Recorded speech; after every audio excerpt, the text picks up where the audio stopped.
श्री शिवाय नमस्तुभ्यं। श्री शिवाय नमस्तुभ्यं। श्री शिवाय नमस्तुभ्यं। आज हम एक ऐसी अद्भुत कथा सुन रहे हैं जिसमें कौन सा देवता, कौन ऋषि भगवान शिव के कौन से लिंग की पूजा कर रहा है और कौन से नाम की जाप करता है। इसी क्रम में हम वरुण जी परमेश्वर नाम से प्रसिद्ध स्फटिक मणि में लिंग की पूजा करते हैं। नागगण मूंगे के शिवलिंग की उपासना और लोक त्रियंकर नाम का जप करते हैं। सरस्वती देवी शुद्ध मुक्ता में शिवलिंग को पूजती हैं और लोक त्रियाश्रित नाम का जप करती हैं। शनिदेव शनिवार की अमावस्या को आधी रात के समय मई सागर संगम में आवर्त भंवर में शिवलिंग की पूजा और जगन्नाथ नाम का जप करते हैं। रावण चमेली के फूलों का शिवलिंग बनाकर पूजा करता है और सुदुर्जय नाम का जप करता है। सिद्धगण मानस लिंग की उपासना करते हैं और काम मृत्यु जरातिक नाम का जप करते हैं। राजा बलि यज्ञ में लिंग की आराधना और उसके ज्ञानात्मा नाम का जप करते हैं। मरीचि आदि महर्षि पुष्प में शिवलिंग की उपासना और ज्ञान गम्य नाम का जप करते हैं। सत्कर्म करने वाले देवता शुभ कर्म में लिंग को पूजते हैं और ज्ञान गेय इनका नाम से जाप करते हैं। फेन पीकर रहने वाले महर्षि फेनिज लिंग की उपासना करते हैं और सुदुर्विद नाम का जप करते हैं। कपिल जी वरद नाम का जप करते हैं और बालुका में शिवलिंग की पूजा करते हैं। सरस्वती पुत्र सारस्वत मुनि वाणी में शिवलिंग की उपासना करते हैं और वागीश्वर नाम का जप करते हैं। शिवगण भगवान शिव के मूर्ति में लिंग की उपासना करते हैं और नाम रुद्र नाम से जाप करते हैं। देवता लोग जम्बूनद सुरवण में लिंग की आराधना करते हैं और शीतकंठ नाम का जाप करते हैं। बुध कनिष्ठ नाम का जप करते हैं और शंख में शिवलिंग की पूजा करते हैं। दोनों अश्वनी कुमार सुवेधा नाम से प्रसिद्ध मृत्तिका में यानी मिट्टी के शिवलिंग की पूजा करते हैं और गणेश जी आटे का शिवलिंग बनाकर कपर्दी नाम से पूजा करते हैं। मंगल मक्खन के शिवलिंग की उपासना करते हैं और कराल नाम से उपासना करते हैं। गरुड़ जी ओदन में शिवलिंग की हर्यक्ष नाम से उपासना करते हैं। बोले शंकर भगवान की जय। कामदेव गुड़ के शिवलिंग की रतिद नाम से उपासना करते हैं और सची देवी लवण में यानी नमक के शिवलिंग की सैंधव अथवा सुंदर रूप में शिवलिंग की आराधना तथा भ्रूकेश नाम से जप करती हैं। विश्वकर्मा प्रसाद में महल के आकार का शिवलिंग बनाकर यम्य नाम से उसकी उपासना करते हैं। विभीषण धूलि में शिवलिंग की पूजा और सुहर्तम नाम से जाप करते हैं। राजा सगर वंशाकुर में शिवलिंग की पूजा और संगत नाम का जप करते हैं। राहु हींग में लिंग की उपासना तथा और गम्य नाम से जाप करते हैं। लक्ष्मी देवी लेप्य लिंग का पूजन और हरि नेत्र नाम का जप करते हैं। योगी पुरुष सर्वभूतस्थ लिंग की उपासना तथा स्थाणु नाम का जप करते हैं। मनुष्य नानाविध लिंग का पूजन और पुरुष नाम का जप करते हैं। नक्षत्र तेजो में लिंग का पूजन तथा भग और भास्वर नाम का जप करते हैं। किन्नरगण धातु में लिंग का पूजन तथा सुदीप्त नाम से जप करते हैं। ब्रह्म राक्षस गण अस्थि में लिंग का पूजन और देव नाम का जप करते हैं। चारण लोग दंत में लिंग का पूजन और रहंस नाम से जप करते हैं। साध्यगण सप्तलोक में लिंग का पूजन और बहुरूप नाम से जप करते हैं। ऋतुएं दुर्वा अंकुर में लिंग का पूजन तथा यानी जो दूब है उसका पूजन करते हैं और सर्व नाम से जप करती हैं। अप्सराएं कुमकुम लिंग का पूजन और आभूषण नाम का जप करती हैं। उर्वशी सिंदूर में लिंग का पूजन और प्रियवासन नाम का जप करती हैं। गुरु ब्रह्मचारी लिंग का पूजन और उष्णवी नाम से जप करते हैं। योगनिया अलकत लिंग का पूजन और सुब्रुक नाम का जप करती हैं। सिद्ध योगनिया श्रीखंड लिंग का पूजन और सहस्त्राक्ष नाम से जप करती हैं। ढाकनिया मास में लिंग का पूजन और उसके सिमिडुस नाम का जप करती हैं। मनुगुण ग्रीस नाम से प्रसिद्ध अन्न में लिंग का पूजन करते हैं। अगस्त मुनि विरिह में लिंग का पूजन तथा सुशांत नाम का जप करते हैं।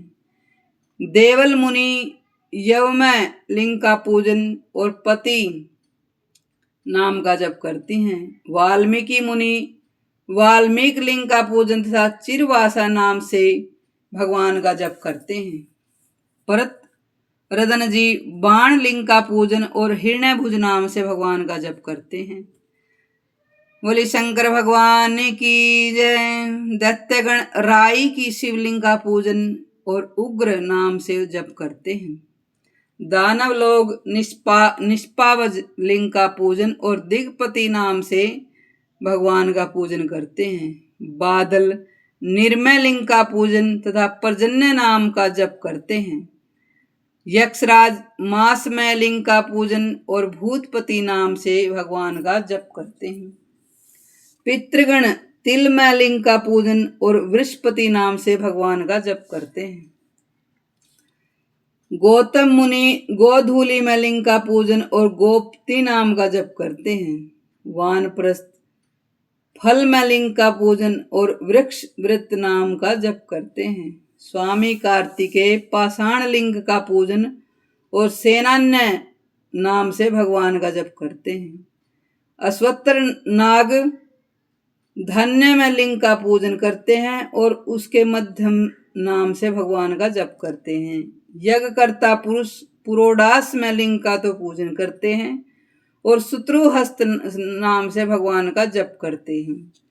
यम काल्य समय लिंग का पूजन और धन्वी नाम से भगवान का जप करते हैं। परशुराम जी यवांकुर लिंग का पूजन करते हैं और भार्गव नाम से भगवान का जाप करते हैं। पुरूरवा घृत यानी घी का लिंग का पूजन करते हैं और बहुरूप से भगवान का नाम जपते हैं। श्रीमानधाता शर्करा यानी शक्कर के लिंग की बाहुयुग नाम से भगवान की आराधना करते हैं। गायें पयों में दुग्ध में लिंग का पूजन और नेत्र सहस्त्रक नाम से भगवान के नाम का जप करती हैं। गायें भी इस कथा से हमें यह शिक्षा मिलती है कि हर प्राणी भगवान शिव की आराधना करता है। पतिव्रता स्त्रियां भर्तृ में लिंग का पूजन और विश्वपति नाम का जप करती हैं।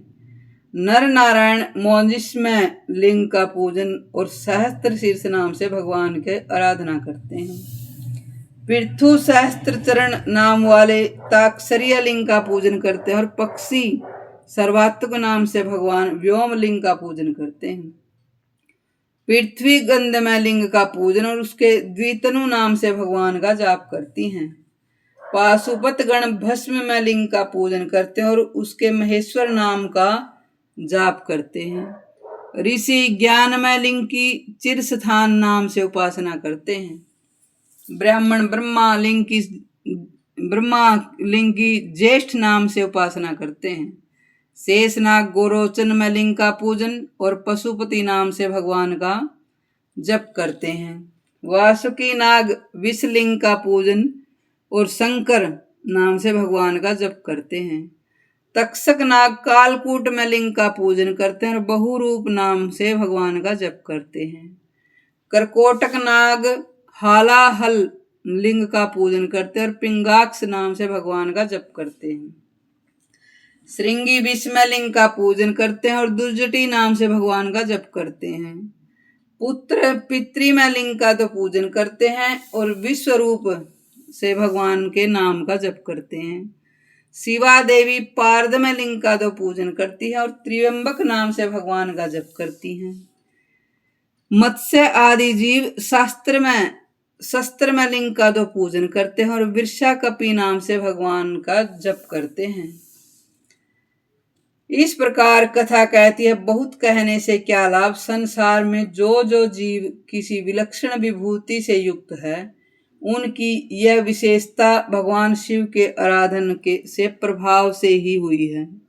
यदि धर्म, अर्थ, काम और मोक्ष की प्राप्ति का विचार बुद्धि में आता है तो भगवान शिव की भली भांति आराधना करनी चाहिए, क्योंकि त्रिलोकी में वे ही मनोवांछित वस्तु देने वाले माने गए हैं।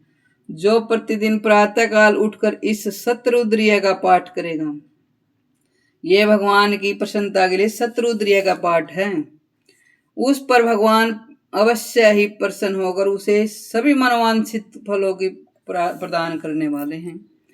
पृथ्वी पर इससे बढ़कर परम पवित्र दूसरी कोई वस्तु है ही नहीं। यह संपूर्ण वेदों का रहस्य है।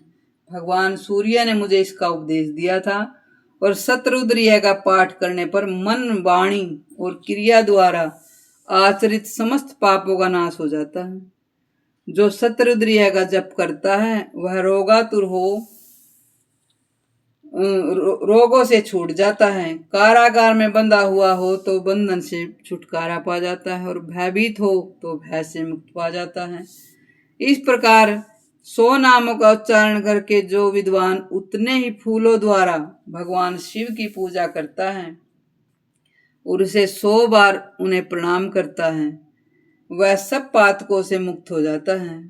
ये 100 लिंग, 100 इनके उपासक और 100 इन लिंगों के नाम, ये सभी संपूर्ण दोषों का नाश करने वाले हैं। कथा कहती है, इनको एक बार भी सुनने से मनुष्य के समस्त पाप नष्ट हो जाते हैं। विशेषतः इस मही तीर्थ के इन 5 लिंगों के समक्ष जो इस शतरुद्रीय का पाठ करेगा, जो अभी अभी मैंने पीछे सभी देवताओं और लिंगों के नाम लिए हैं, उसे शतरुद्रीय कहते हैं। वह 5 विषय जनित दोषों से मुक्त हो जाता है। नारद जी कहते हैं, अर्जुन, उस गुप्त तीर्थ में शंकर जी की आराधना का यह रहस्य सुनकर वे इंद्रदुम्न आदि भक्त बहुत प्रसन्न हुए और 5 लिंगों की आराधना करते भगवान शिव के ध्यान में तत्पर रहने लगे। तदंतर बहुत समय बीत जाने पर उनकी विशेष भक्ति से प्रसन्न भगवान शंकर ने उन्हें प्रत्यक्ष दर्शन देकर इस प्रकार कहा, हे वक, हे उलूक, हे ग्रंथ, हे कच्छप और हे राजा इंद्रदुम्न, तुम लोग मेरी सारूप्य मुक्ति को प्राप्त होकर मेरे ही लोक में निवास करोगे। लोमस और मार्कंडे मुनि जीवन मुक्त होंगे। भगवान शिव के ऐसा कहने पर राजा इंद्रदुम्न ने महाकाल से पूर्व की ओर इंद्रदुम्नेश्वर नाम के शिवलिंग की स्थापना की। बोलिए इंद्रदुम्नेश्वर महादेव की जय। कथा कहती है, उस तीर्थ के गुण को जानकर राजा ने वहां चिरस्थायी कीर्ति करने की इच्छा से परम सुंदर अविचल शिवलिंग की स्थापना की। फिर शिवजी ने कहा, जो इस इंद्रदुम्नेश्वर शिवलिंग की पूजा करेगा वह मेरा गण होगा, मेरे लोक में निवास करेगा। ऐसा कहकर भगवान चंद्रशेखर उन 5 के साथ इंद्रलोक को चले गए। वे सब के सब पुनः शिव जी के गण हो गए। राजा इंद्रदुम्न ऐसे प्रभावशाली थे जिन्होंने यज्ञ करते हुए इस मही नदी को प्रकट किया था। इस प्रकार यह मही सागर संगम तीर्थ अत्यंत पुण्यदायक तीर्थ हुआ। हे कुंती नंदन, इस तीर्थ का महात्म्य तुम्हें संक्षेप में बतलाया है। यानी ये महात्म्य तो नारद जी ने थोड़ा करके बताया है, इसका महात्म्य अनंत है। जो मनुष्य यहाँ संगम में स्नान करके इंद्रदुम्नेश्वर का पूजन करता है, उसका निवास उस धाम में होता है जहाँ पार्वती वल्लभ भगवान महेश्वर विराजमान हैं। यह लिंग सब प्रकार के बंधनों का नाशक तथा गणाधीश का पद प्रदान करने वाला है, क्योंकि राजा ने सब प्रकार के बंधनों को त्याग करके इस लिंग को स्थापित किया था। अर्जुन, इस प्रकार इस उत्तम संगम का पुण्यदायक महत्व मैंने तुमसे कहा तथा इंद्रदुम्न ने ईश्वर की भी पुण्योता उत्पादक महिमा का वर्णन किया है। जो इसका पाठ करेगा इसका महान पुण्य प्राप्त होगा। इस कथा से हमें यह शिक्षा प्राप्त होती है भगवान शिव की शतरुद्रीय की कितनी महिमा है और इंद्रदुम्नेश्वर एवं महिसागर संगम तीर्थ की कितनी अद्भुत महिमा है। आप सभी को धैर्य पूर्वक कथा सुनने के लिए धन्यवाद। सभी कथा प्रेमियों को प्रेम से कथा सुनने के लिए बारंबार धन्यवाद।